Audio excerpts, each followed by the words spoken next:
اردو زبان کے تئیں جو میری محبت ہے، جو میری شفقت ہے، جو لگاؤ ہے میرا، تو یہ زبان بھی دم توڑتی جا رہی ہے.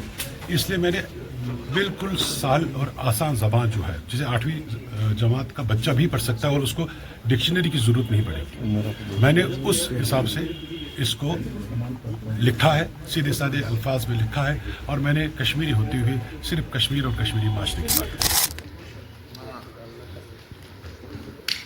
اس وقت کی خوشبو ہے.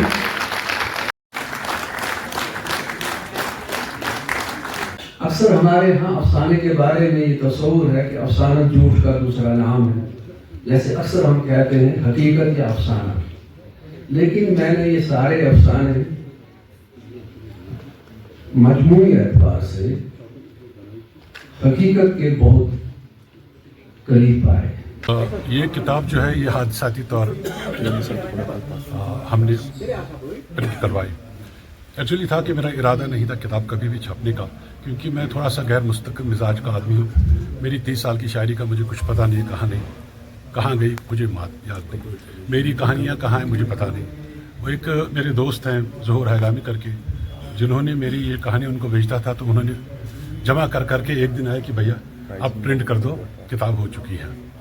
تو اس محبت اور اس کے جو اس جذبے کو نظر میں رکھتے ہوئے پھر میں نے فیصلہ کیا کہ یہ کتاب چھاپی جائے.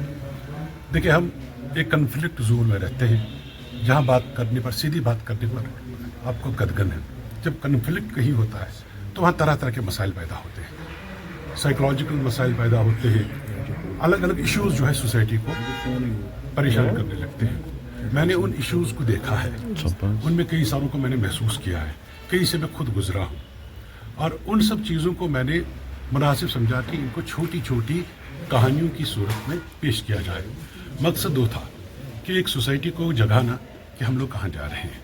دوسرا، اردو زبان کے تئیں جو میری محبت ہے، جو میری شفقت ہے، جو لگاؤ ہے میرا، تو یہ زبان بھی دم توڑتی جا رہی ہے. اس لیے میں نے بالکل سال اور آسان زبان جو ہے، جسے 8ویں جماعت کا بچہ بھی پڑھ سکتا ہے اور اس کو ڈکشنری کی ضرورت نہیں پڑے گی، میں نے اس حساب سے اس کو لکھا ہے، سیدھے سادے الفاظ میں لکھا ہے، اور میں نے کشمیری ہوتے ہوئے صرف کشمیر اور کشمیری معاشرے کی بات کی ہے. دیکھیے، انٹرنیٹ ہو یا کچھ اور ہو، کتاب اپنی اہمیت نہیں کھو سکتی ہے. آج بھی اگر آپ کو کوئی 400 سال 500 سال پرانا کوئی واقعہ چاہیے تو آپ کتاب کو ڈھونڈتے ہیں. یعنی وہ کتاب 500 سال سے ہے، 1000 سال سے ہے. جب آپ نے ماضی کو آپ نے دیکھنا ہے تو آپ کتاب سے ہی ہے.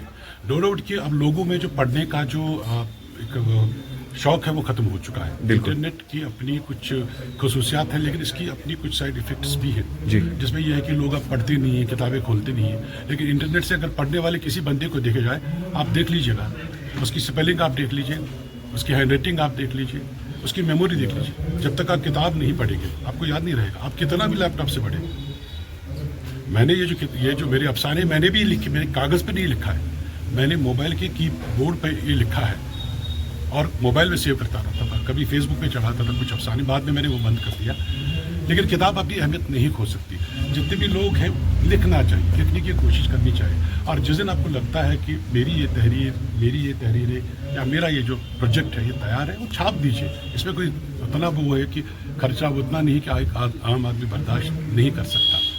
یہ کتاب میں ایک خاصیت ہے کہ یہ آپ کو کم سے کم 500 سال تو زندہ رکھے گی. سر، اس کتاب میں بھی آپ دیکھیں گے کہ بیچ بیچ میں جنگ ہے، ایک صحافی کی اور ایک افسانہ نگار کی. کہیں صحافی جو ہے وہ حاوی ہو جاتا ہے اور کہیں جو افسانہ نگار ہے وہ حاوی ہوتا ہے. کیونکہ افسانہ نگار جو ہے وہ زیادہ دل سے کام لیتا ہے، لیکن صحافی کو دماغ سے کام لینے کی